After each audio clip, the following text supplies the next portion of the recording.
ನವಲಗುಂದ ವಿಧಾನಸಭಾ ಕ್ಷೇತ್ರ ಹುಬ್ಬಳ್ಳಿ ಧಾರವಾಡಕ್ಕೆ 50 ಕಿಲೋಮೀಟರ್ ಆಸುಪಾಸಿನಲ್ಲಿರುವ ಕ್ಷೇತ್ರ. ರೈತಾಪಿ ವರ್ಗವೇ ಹೆಚ್ಚಾಗಿರುವ ತಾಲೂಕು. ನವಲಗುಂದ, ಅಂಡಿಗೇರಿ, ಅವಳಿ ತಾಲೂಕುಗಳು ರೈತ ಕ್ರಾಂತಿಯ ಸೀಮೆ. 1980ರ ರೈತ ದಂಗೆ ಮತ್ತು ಇತ್ತೀಚಿನ ಕಳಸಾ ಬಂಡೂರಿ ಅಂದರೆ ಮಹದಾಯಿ ಹೋರಾಟದ ಕೆಚ್ಚು ಇತಿಹಾಸದ ಪುಟಗಳಲ್ಲಿ ದಾಖಲಾಗಿವೆ.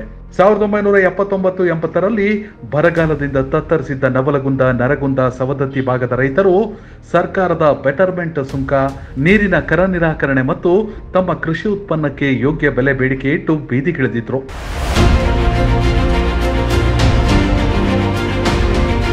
1980ರ ಜುಲೈನಲ್ಲಿ ಸರ್ಕಾರ ರೈತರ ಪ್ರತಿಭಟನೆಯನ್ನ ಪೊಲೀಸ್ ಬಲದಿಂದ ಹತ್ತಿಕ್ಕಲು ಪ್ರಯತ್ನಿಸಿ ಗೋಲಿಬಾರ್ ಮಾಡಿ ಅಮಾಯಕ ರೈತರ ಹತ್ಯೆಗೈದಾಗ ಕೆರಳಿದ ಹೋರಾಟಗಾರರು ಗೋಲಿಬಾರ್ ನಡೆಸಿದ ಸಬ್ ಇನ್ಸ್ಪೆಕ್ಟರ್ ಅನ್ನ ಕೊಂದು ಬಿಟ್ಟಿದ್ರು. ರೈತರ ಈ ರೊಚ್ಚು 1983ರಲ್ಲಿ ಗುಂಡೂರಾವ್ ಸರ್ಕಾರದ ಪತನಕ್ಕೂ ಕಾರಣವಾಗಿತ್ತು. 2016ರಲ್ಲಿ ಮಹದಾಯಿ ನೀರಿಗಾಗಿ ಹೋರಾಟಕ್ಕಿಳಿದಿದ್ದ ರೈತರನ್ನ ಪೊಲೀಸರು ಬಳ್ಳಾರಿ ಜೈಲಿಗೆ ದಬ್ಬಿದ್ದರು. ರೈತರ ಮೇಲೆ ಕೊಲೆ ಯತ್ನ, ಗೂಂಡಾ ಕಾಯ್ದೆ ಕೇಸು ಹಾಕಲಾಯಿತು. ಆಗಿನ ಮುಖ್ಯಮಂತ್ರಿ ಸಿದ್ದರಾಮಯ್ಯ ಘಟನೆಗೆ ವಿಷಾದ ವ್ಯಕ್ತಪಡಿಸಿ ತಪ್ಪಿತಸ್ಥ ಪೊಲೀಸ್ ಅಧಿಕಾರಿಗಳನ್ನ ಅಮಾನತುಗೊಳಿಸಿದ್ರು. ಈ ಹೋರಾಟಗಳಿಂದಾಗಿ ನವಲಗುಂದ, ಅಂಡಿಗೇರಿ ರೈತ ಬಂಡಾಯದ ಭೂಮಿಯೆಂದೇ ಜನಜನಿತ. ಇನ್ನು ಚುನಾವಣೆ ವಿಚಾರಕ್ಕೆ ಬರೋದಾದ್ರೆ 1957ರಿಂದ 2023ರವರೆಗೂ ಇಲ್ಲಿ 15 ವಿಧಾನಸಭಾ ಚುನಾವಣೆಗಳಾಗಿವೆ. ನವಲಗುಂದದಲ್ಲಿ ಹಿಂದುತ್ವ ರಾಜಕೀಯಕ್ಕಿಂತ ಹೆಚ್ಚಾಗಿ ನಡೆಯುವುದೇ ಜಾತಿ ರಾಜಕೀಯ.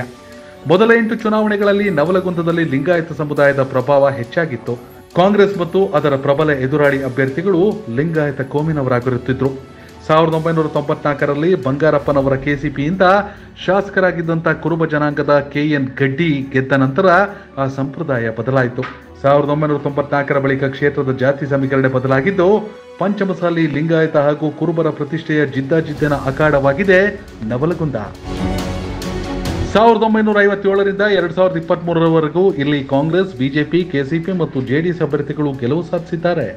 2013ರಲ್ಲಿ ಜೆಡಿಎಸ್ನಿಂದ ಸ್ಪರ್ಧಿಸಿ ಗೆಲುವು ದಾಖಲಿಸಿದ್ದ NH ಕೋನಾರೆಡ್ಡಿ 2023ರಲ್ಲಿ ಕಾಂಗ್ರೆಸ್ನಿಂದ ಸ್ಪರ್ಧಿಸಿ ವಿಧಾನಸೌಧಕ್ಕೆ ಬಂದಿದ್ದಾರೆ.